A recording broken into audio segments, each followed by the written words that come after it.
Thank you for watching this edition of Your City in 5. I'm Ricky Saillas. The new Children's Museum is one step closer to becoming a reality here in El Paso. The museum will be located in downtown and will be built where the Greyhound maintenance facility now stands on Main Street.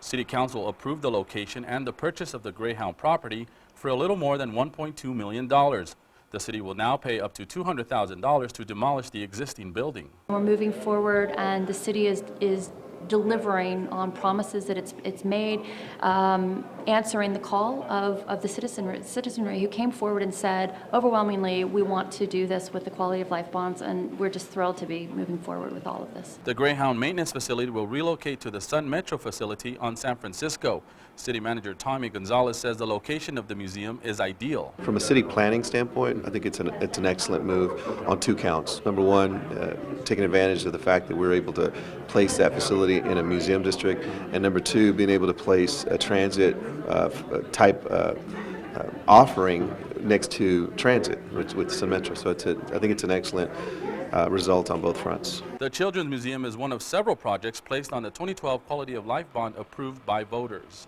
Positive change will be coming to the Animal Services Shelter as a result of a task force put together by City Manager Tommy Gonzalez. Recommendations to increase the live release rate of animals at the shelter were presented to Council by the Animal Shelter Task Force. The group was put together by City Manager to improve operations and decrease the euthanasia rate.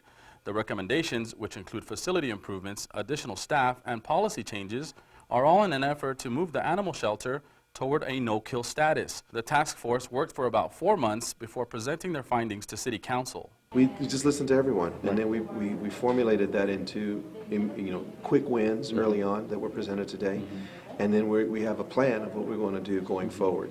At the direction of Council, City staff is now looking for ways to fund the proposed recommendations and how much money is needed to begin changes in the first year.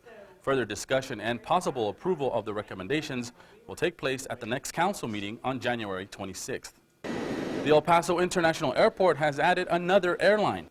Allegiant Airlines will soon provide nonstop flights from El Paso to Las Vegas and San Diego. El Paso now has a total of 13 nonstop flights out of the airport.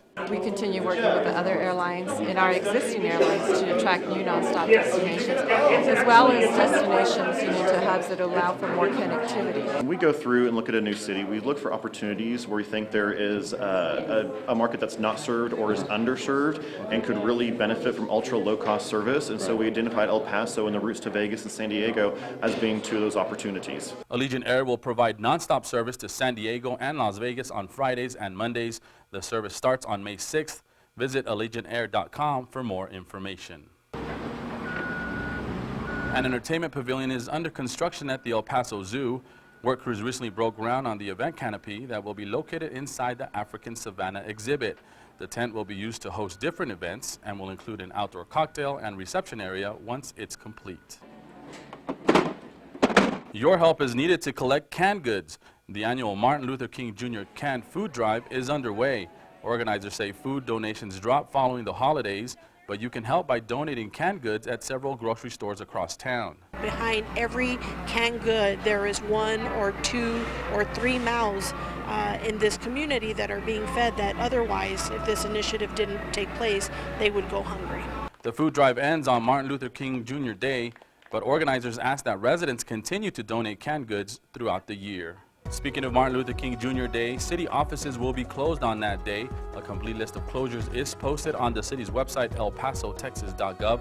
And as always, you can find out more about our city through social media. We're on Facebook, Twitter, and YouTube.